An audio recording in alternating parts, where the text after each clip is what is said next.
Il est 13 h, bonjour à tous et merci de votre attention. Voici les titres à la une de l'actualité ce samedi. Célébration de la fête de Noël à Bouaké dans la région de Béké. Plus de 200 forces de défense et de sécurité mobilisées pour la sécurisation des biens et des personnes. Des consignes fermes ont été données aux hommes pour veiller au bon encadrement de cette célébration dans cette région. Un témoin de ces échanges entre les forces de défense et la hiérarchie, Soro Corona, notre reporter. De la magie de Noël pour les pensionnaires de la pouponnière de Dabou. Le ministre de la Solidarité s'est souvenu de ses enfants en leur apportant des présents pour leur permettre de passer de belles fêtes de fin d'année. L'État de Côte d'Ivoire vient ainsi exprimer sa solidarité à ses poupons, souffrant généralement de macro ou microcéphalie, de troubles de la vue. Élections en Centrafrique, fin de campagne émaillée de tensions et de violences. Des combats ont été signalés hier vendredi dans plusieurs localités, notamment à Décoa. La coalition des groupes armés semble déterminée à perturber ces élections, mais pour les autorités, les élections doivent se tenir et les Centrafricains iront voter demain dimanche. Voilà pour l'essentiel. Oui, bonjour à tous, c'est Noël depuis avant-hier, 24 décembre. La fièvre de cette célébration se mesure à la hauteur des préparatifs qui ont été engagés pour son succès, comme on a pu le voir avec cette ruée vers les magasins de jouets pour faire plaisir aux enfants. Les points névralgiques et les lieux de culte, qui dit mouvement de personnes, dit trafic intense et sécurisation des biens et des personnes. Pour réussir cette mission à Bouaké, les forces de défense et de sécurité ont été mobilisées. 265 éléments de ces forces ont été déployés sur le terrain pour assurer la sécurité des personnes. Soro Corona. 265 hommes mobilisés pour la sécurisation des fêtes de fin d'année à Bouaké. Pour la célébration de la nativité, ces forces se sont déployées dans les points névralgiques et les lieux de culte. Objectif, permettre aux chrétiens de célébrer dans la quiétude l'anniversaire de la naissance de Jésus-Christ. Ces forces de défense et de sécurité composées de la police et de la gendarmerie nationale, des forces armées de Côte d'Ivoire et du Centre de coordination des décisions opérationnelles CCDO. Lieu de rassemblement de ces forces, la préfecture de police. Message de mobilisation du premier responsable des lieux. Après la préfecture de police, cap est mis sur la visite des différents corridors. Il vous appartient donc de faire en sorte que ne rentre dans cette ville de Bouaké par ce corridor que des véhicules que vous aurez fouillés, que des personnes que vous aurez palpées, de sorte à ce que les véhicules qui entrent et les personnes qui entrent soient des personnes de bons aloi. Vous devez à nouveau faire preuve de professionnalisme, preuve d'application, preuve de cohésion et surtout preuve de vigilance. C'est dans une ambiance de fête que les populations ont célébré la Noël en attendant la fête de Saint-Sylvestre. Voilà, Noël, la magie de cette célébration trouve son essence dans le sourire et la joie assommée dans le cœur des enfants du monde entier. Parmi ces enfants, il y en a qui ne savent pas ce que c'est que de passer Noël dans la chaleur d'un foyer. On les appelle à tort ou à raison les enfants sans famille. En Côte d'Ivoire, la ministre de la Solidarité s'est souvenue de ces enfants, particulièrement ceux de la pouponnière de Dabou, leur apportant des présents pour leur permettre de passer de belles fêtes de fin d'année. L'État de Côte d'Ivoire vient ainsi exprimer sa solidarité à ces poupons, souffrant généralement de macro ou microcéphalie, de troubles de la vue, de troubles psychomoteurs. Abou Sanogo. 24 décembre est un jour de fête pour les pensionnaires de la pouponnière de Dabou. Ils célèbrent un invité de marque. La ministre en charge de la solidarité est venue les bras chargés de nombreux présents pour leur permettre de passer de bonnes fêtes de fin d'année.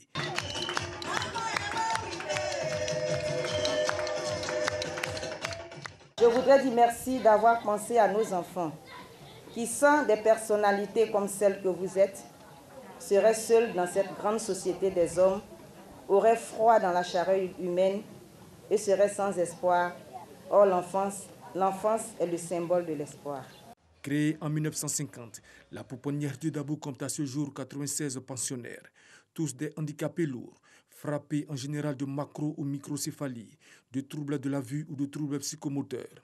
Pour la ministre Maria Toukone et ses partenaires, généreux donateurs, ces dons sont le symbole de la solidarité vis-à-vis de ces enfants sans famille. À tous les enfants, je voudrais vous dire que l'État de Côte d'Ivoire vous adore. L'État de Côte d'Ivoire vous aime. C'est pour vous que nous travaillons. Et vous vous considérez comme sans famille, mais nous considérons que l'État de Côte d'Ivoire, c'est votre famille. Donc je voudrais vous souhaiter un joyeux Noël. Du riz, de l'huile, des matelas, des pâtes alimentaires et des produits pharmaceutiques.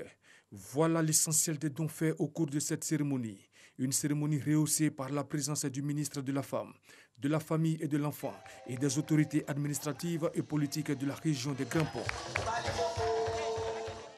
Et la journée du mercredi 23 décembre 2020 a été à coup sûr une journée qui restera dans les mémoires des tout-petits de la commune d'Atekoubé. Ils ont reçu plus de 3000 cadeaux de la part du Père Noël. C'était en présence du premier magistrat de la commune, Jean-Marc Djadji.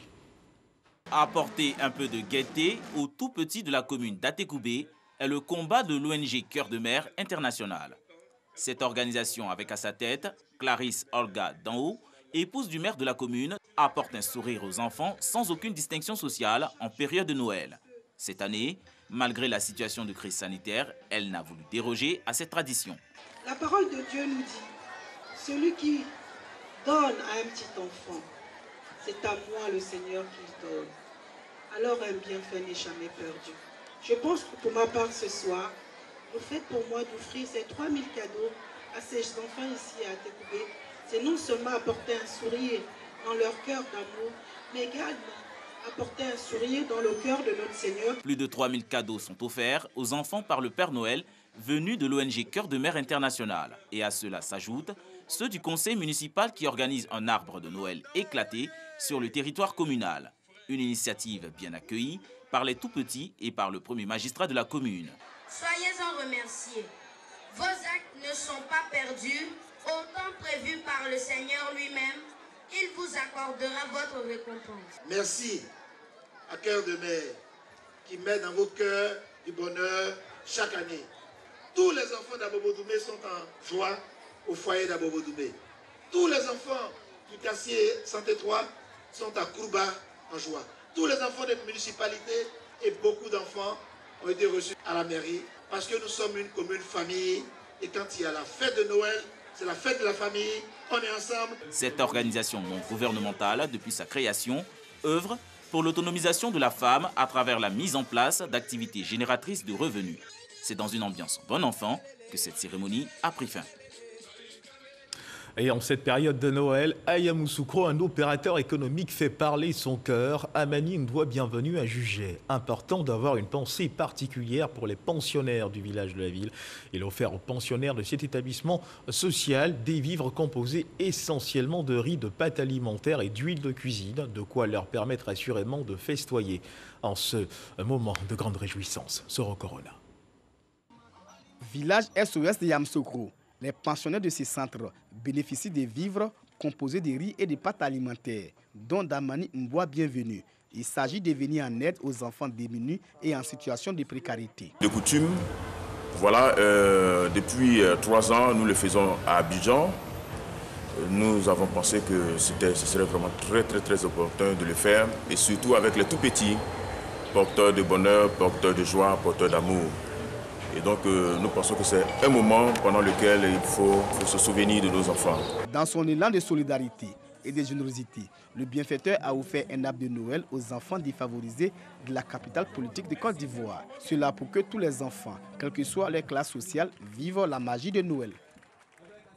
Et à Goïtafla, les enfants de cette localité n'ont pas été oubliés par le Père Noël qui a suscité une bonne volonté pour leur procurer le sourire. Jarvis Zamblé, fille de la région, était aux côtés des tout-petits avec dans son panier des cadeaux pour les enfants. Moment intense de bonheur pour ces enfants à Boussanogo. Place du marché de Goïtafla, localité du centre-ouest de la Côte d'Ivoire appartenant au département des Yenoula dans la région de la Maraoué. La joie se lisait sur le visage des enfants, venus des différents établissements de Goïtafla pour vivre la magie de Noël. Ces enfants ont eu droit à un arbre de Noël qui leur a été offert par Naya Jarvis Zamblé, jeune cadre de la région. Chants, danse et poésie. Puis, de nombreux cadeaux ont été distribués à l'ensemble des tout-petits de Goïtafla. Pour eux, leur rêve a été réalisé et l'on pouvait le lire sur leur visage rayonnant en présence de leurs parents. Pour la marraine, c'est un sacerdoce de rendre les tout-petits heureux. C'est dans une ambiance festive que les bénéficiaires et leurs marraines ont communié en cette période de la nativité.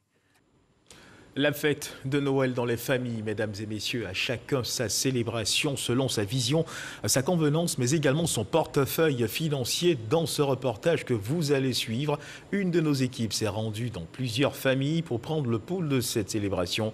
Entre chants et danses pour enfants, réception entre amis, dîner de famille, la fête a bel et bien eu lieu. Laure Magnessé, Franck Quadio. Sur le pas de sa porte, face à la ruelle, Méry, retraité depuis 10 ans, célèbre sa Noël. Boissons et morceaux de pain en attendant la cuisson du repas. Pour ce retraité vivant à Koumassi, la célébration de Noël est une nécessité malgré ses maigres moyens. Quand tu fêtes, tu as fêté. Quand je ne fête pas janvier, je fête Noël pour mes enfants. Pour le septuagénaire, l'essentiel, ce sont les vivres, même si les plus petits ne comprennent pas toujours. Mon cadeau, non, pourquoi acheter? Pourquoi? Parce qu'on dit l'année prochaine, cette année, on n'a pas eu de l'argent, que c'est l'année prochaine qu'on peut acheter.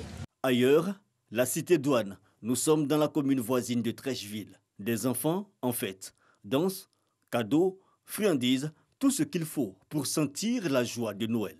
C'est une tradition, je l'ai toujours fait. De mon propre chef, j'ai organisé pour que tout le monde soit satisfait. La mairie le fait. Chaque année, je vais prendre là-bas 10 jouets ou 15 jouets, mais ça ne suffit pas. Ici, ils ont la chance de bénéficier des largesses du président de la cité qui veut donner du sourire à tous ses enfants. Pour que la fête soit belle, vraiment, je fais du paquet en tout cas. Je paye les jouets des enfants, je paye la nourriture, je paye de la boisson. Plein. On est là jusqu'à minuit pour les petits enfants qui vont aller dormir et nous les parents on prend la relève. Nous changeons de décor. À Cocody, une toute autre ambiance. Chez les Daba, la célébration de Noël est une occasion de retrouvailles où enfants et petits-enfants sont réunis autour du repas. Noël, c'est d'abord une fête religieuse, c'est la fête des enfants. C'est aussi la fête des parents. On a préparé donc la cérémonie, ils ont mangé, ils sont contents. Nelly et Esther ont reçu des cadeaux de leurs parents et ils en sont fiers. J'ai eu un piano, j'ai eu une tête à coiffer Barbie et j'ai eu des dinettes.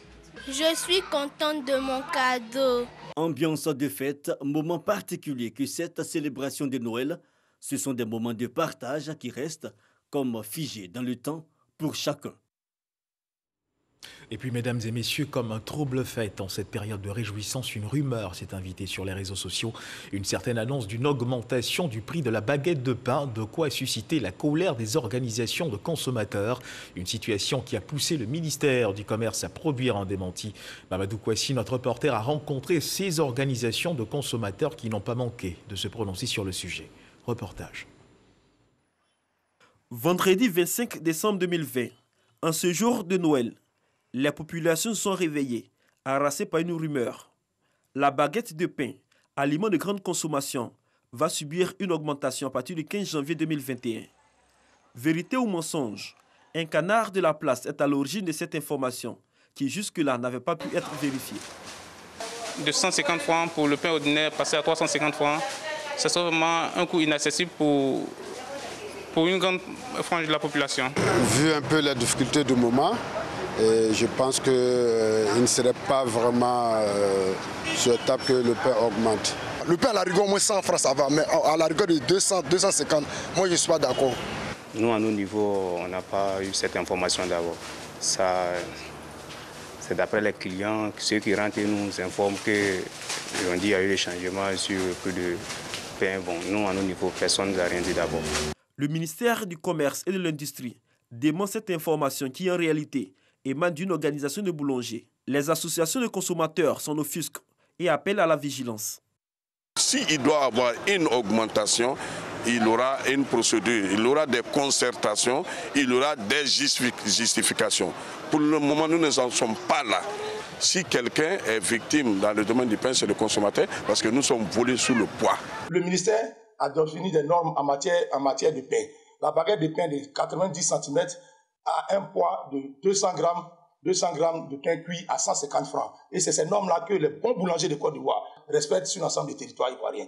le prix ne va pas changer, le poids du pain aussi ne changera pas sur l'ensemble du territoire ivoirien. Pour la coordination des boulangers et pâtissiers de Côte d'Ivoire, tout est mis en œuvre pour l'amélioration du cadre de travail. Cette organisation rassure la population ivoirienne. Nous ne nous reconnaissons pas dans cette déclaration d'augmentation du prix de la baguette de pain. Du reste, nous faisons face à notre ministère, le ministère du Commerce et même le ministère de l'Artisanat, pour nous encadrer, pour nous aider à trouver les vraies solutions dans un cadre institutionnel sans démagogie, afin que les boulangers de Côte d'Ivoire puissent vraiment bénéficier du fruit de leurs efforts. La population continue de s'approvisionner dans les différentes boulangeries-pâtisseries et les prix en ce moment restent les mêmes. Et puis dans ce journal, des éclairages pour expliquer les décisions du chef de l'État, Alassane Ouattara, concernant les frais COJES, mais surtout les recommandations en accord avec cette décision, notamment la présentation des bilans de gestion et la suspension des paiements par les parents. Voici l'exercice auquel s'est livré la ministre de l'Éducation nationale, de l'enseignement technique et de la formation professionnelle, Kandia Camara, qui a rencontré les plateformes COJES à Cocody. Franck Quadio nous en parle. Suspension de tout décaissement de fonds au titre de l'année scolaire 2020-2021, mais aussi exigence de présentation des différents bilans de gestion. Quelques recommandations de la ministre de l'Éducation nationale, Kandia Camara, aux différentes plateformes COJES le jeudi 24 décembre, au cours d'une rencontre dont l'objectif était faire appliquer les décisions du chef de l'État visant à la suspension des cotisations COJES sur l'ensemble du territoire. Cette question qui concerne tous les parents que nous sommes se rapporte aux 10 414 COJES de l'enseignement préscolaire et primaire et aux 549 COJES de l'enseignement secondaire général public. Par cette décision du président de la République, son Excellence M. Alassane Ouattara, le gouvernement de Côte d'Ivoire, dans son rôle régalien, veut soulager les parents d'élèves d'une partie des charges scolaires.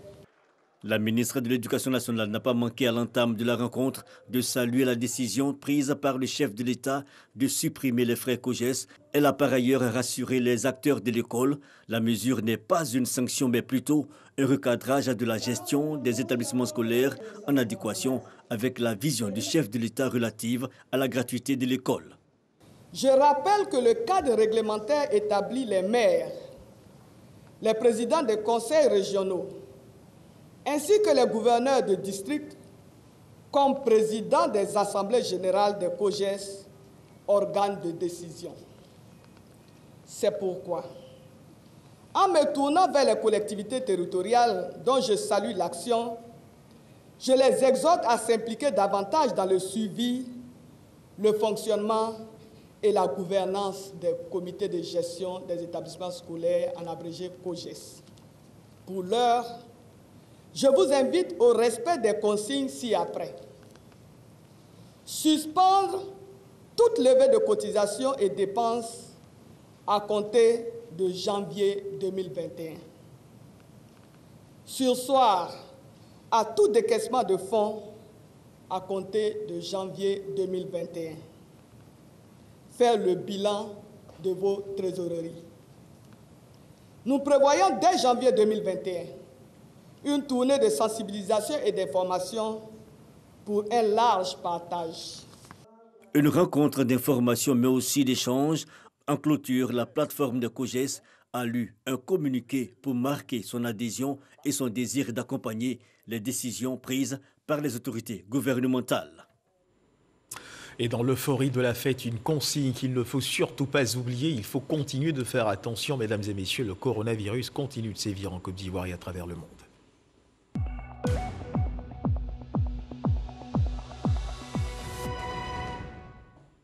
Et sur l'évolution de la maladie en Côte d'Ivoire, à la date du vendredi 25 décembre 2020, le ministère de la Santé et de l'Hygiène publique a enregistré 10 nouveaux cas de Covid-19 sur 995 échantillons prélevés, soit 1,1% de cas positifs, 68 guéris et 0 décès. La Côte d'Ivoire compte donc 22 081 cas confirmés, dont 21 697 personnes guéries, 133 décès, 200 251 cas actifs depuis l'apparition du virus dans notre pays. Le nombre total d'échantillons est de 251 251. Et sur l'actualité de cette maladie, sachez que la Chine, elle, est toujours en alerte face au coronavirus, bien que l'épidémie soit pour l'instant sous contrôle. 20 nouveaux cas ont été rapportés pour l'ensemble du pays hier, donc, dont 2 confirmés à Pékin, ce qui a immédiatement sonné l'alerte. Les autorités déconseillent désormais les déplacements non essentiels. Ici, en Côte d'Ivoire, dans la commune d'Abobo, ce sont 2500 personnes qui ont été dépistées du diabète et de la tension artérielle. Une action sanitaire menée par la Jeune Chambre internationale Abidjan Élite dans le cadre de ses actions sociales. Au cours de cette activité, 1000 enfants de moins de 15 ans ont bénéficié d'opérations de déparasitage. Mamadou Kouassi. Manger beaucoup de sucre, c'est pas bon. Réduisez le sucre il n'est pas bon. Séance de sensibilisation sur la nutrition sur l'esplanade de la mosquée d'Iemori, au quartier Sagoué de la commune d'Abobo. Le docteur Anvo présente aux populations l'importance d'une alimentation équilibrée pour lutter contre les maladies métaboliques. Les meilleurs repas pour éviter le diabète, c'est un repas avec une sauce. Et en mangeant, apprenez à boire la sauce parce que les sauces ne contiennent pas de sucre. Si vous prenez les fruits le soir, alors vous allez entraîner un peu toutes les maladies liées aux yeux. C'est une grosse erreur de prendre les aliments riches en sucre le soir. Il y a des gens qui veulent manger léger. Le soir, ils prennent bouillie de riz. Le soir, ils prennent fruits. Le soir, ils prennent jus de fruits. Le soir, ils prennent yaourt. Ce sont des grosses erreurs qui exposent au diabète. Ne le faites pas. L'initiative est de la Jeune Chambre internationale Abidjan Élite, qui a mené par la même occasion une opération de dépistage du diabète et de la tension artérielle, doublée de déparasitage d'enfants. Et pour l'occasion, ils étaient nombreux, ces patients qui veulent connaître leur statut. Si tu ne connais pas ton statut, tu vis dans le flou. Mais quand tu connais ton statut, tu vis normalement et puis tu sais comment vivre, où mettre le pied. En plus du dépistage, les patients sont sensibilisés au respect des recommandations dans la lutte contre le diabète et la tension artérielle. Les membres de la Jeune Chambre internationale Abidjan Élite veulent ainsi contribuer au bien-être de la population. Nous voulons leur demander de faire plus attention à ce que nous mangeons. Nous voulons leur demander de pouvoir manger sain et équilibré. Nous voulons leur faire passer un message comme quoi nous pouvons manger sain, équilibré, même avec très peu de moyens. Représentant le maire de la commune d'Abobo, Ibrahim Ouattara se réjouit de l'initiative de la Jeune Chambre internationale Abidjan Élite. Il soutient que la santé et le social constituent des priorités de développement. La mairie d'Abobo. Cela va dans la vision de notre premier magistrat qui a toujours pensé au bien-être de nos populations. Il a un grand programme pour cette population en termes de santé, puisqu'il veut mettre une voiture médicalisée à la disposition de notre commune pour pouvoir diagnostiquer ces maux dont souffrent nos populations. Cette opération de dépistage du diabète et la tension artérielle, doublée de déparasitage d'enfants, s'inscrit dans le cadre des activités des 10 ans d'existence de la Jeune Chambre internationale Abidjan Élite. Et puis, mesdames et messieurs, des chiffres dans votre journal qui appellent au questionnement et à la recherche de solutions efficaces.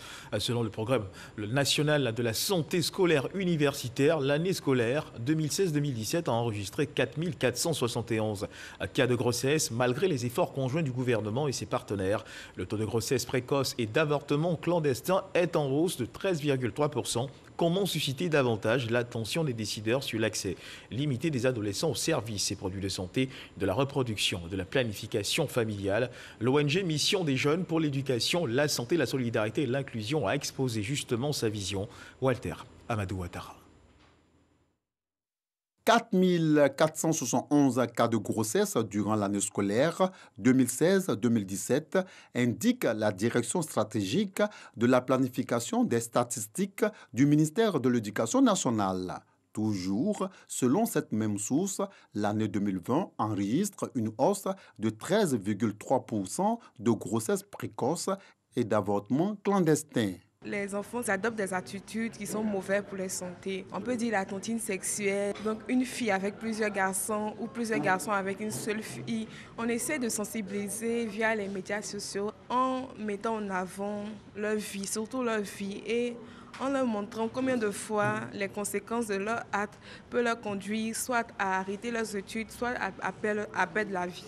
L'organisation non gouvernementale Mission des Jeunes pour l'éducation, la santé, la solidarité et l'inclusion et son partenaire américain Pathfinder unissent leurs efforts afin d'obtenir l'adhésion des jeunes et leur participation au processus de l'élaboration du plan d'action national budgétisé de la planification familiale PAN-BPF.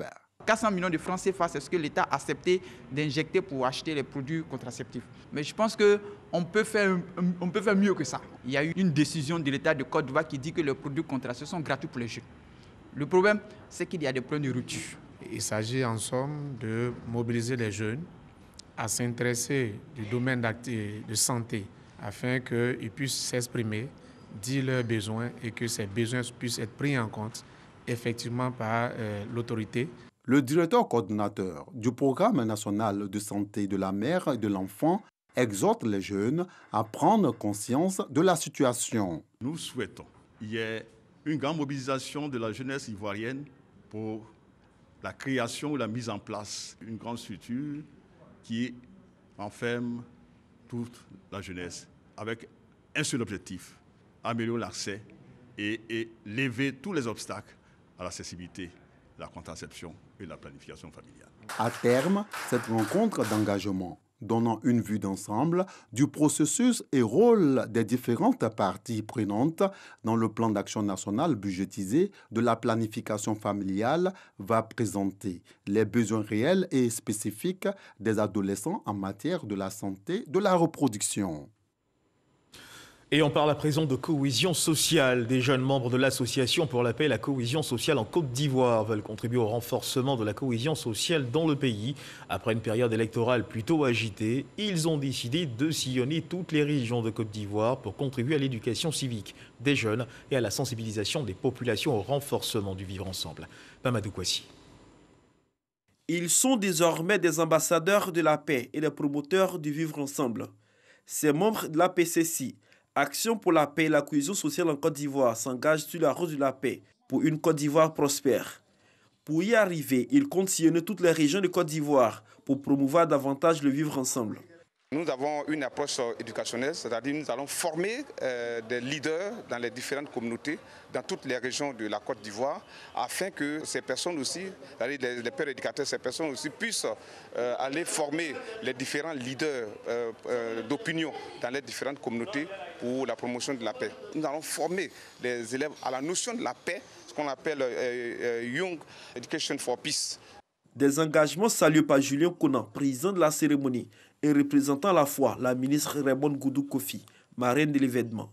Pour la cohésion sociale et la paix en Côte d'Ivoire, elle nous a demandé d'inviter tous à la vraie paix, telle que nous a demandé le président Félix Houphouët-Boigny. Cette paix qui se manifeste dans le comportement de tous les jours, cette paix basée sur le pardon, sur l'amour du prochain, parce que c'est à travers le pardon qu'on peut construire la paix. Cette rencontre a vu la participation de plusieurs organisations de la société civile engagées sur le sentier de la paix et de la cohésion sociale. Elles veulent s'associer au mouvement Action pour la paix et la cohésion sociale en Côte d'Ivoire pour mieux porter le message de la réconciliation et du pardon. Et direction Sakassou, les chefs traditionnels du canton Oualébo ont décidé d'être des artisans de paix et de cohésion sociale après les violences électorales qui ont secoué le royaume baoulé. Après une tournée dans les 172 villages du département de Sakassou, le collectif des chefs traditionnels du canton Oualébo a fait la synthèse de cette mission de paix et de réconciliation. Et pour les têtes couronnées, l'appel à cohésion et le vivre ensemble sont de nouveau une réalité dans le royaume. Soro Corona. Siège du tribunal coutumier de Sakassou, le collectif des chefs traditionnels du canton Oualébo en conclave. Rencontre pour faire la synthèse de la mission de paix et de cohésion effectuée dans les 172 villages de Sakassou. En effet, des villages du royaume baoulé ont été secoués par des violences au lendemain de la présidentielle d'octobre 2020. Des violences qui ont affecté le vivre ensemble, la cohésion sociale et la paix. Ces missions de paix, des garants des us et coutumes, ont porté fruit. Trouver des solutions de remédiation, c'est ce que nous avons fait partout où nous sommes passés. Et effectivement, quand nous avons déroulé ce que nous avons arrêté, nos parents nous ont écoutés et nous nous sommes entendus. Les parents ont accepté les propositions qu'on leur a faites parce qu'effectivement, il fallait apprendre à revivre ensemble avec nos frères. Pour Nanan Kwakoubrou, secrétaire général du collectif des chefs traditionnels du canton Oualébo, les rumeurs sont à la base de ces violences. Nous leur disons, attention, c'est des rumeurs qui ont fait rentrer cette crise-là au niveau de notre circonscription. Alors, il faudrait que tout le monde fasse table rase sur ce qui s'est passé et qu'on revive ensemble avec nos frères. Le comité d'éveil sont mis en place dans les différents villages pour gérer les rumeurs, mais surtout prévenir les éventuels conflits. Le collectif des chefs traditionnels du canton Oualebo entend intensifier ses missions de pacification dans le département de Sakassou. Dans l'actualité internationale, en Centrafrique, le scrutin couplé législatif résidentiel se tiendra demain dimanche 27 décembre dans le pays, alors que la situation dans le pays est encore tendue. Des combats ont été signalés hier vendredi dans plusieurs localités, notamment à Dekwa. L'ONU y déplore la mort de 3 casques bleus du Burundi, tués par des combattants armés non identifiés. La coalition des groupes armés CPC, elle, semble déterminée à perturber ces élections. Malgré cela, les autorités et institutions internationales restent fermes. Les élections doivent se tenir et les Centrafricains iront voter demain, dimanche. Et c'est sur cette actualité en Centrafrique que se referment les pages de cette édition. Mesdames et messieurs, merci de nous avoir suivis. Dieu garde la Côte d'Ivoire.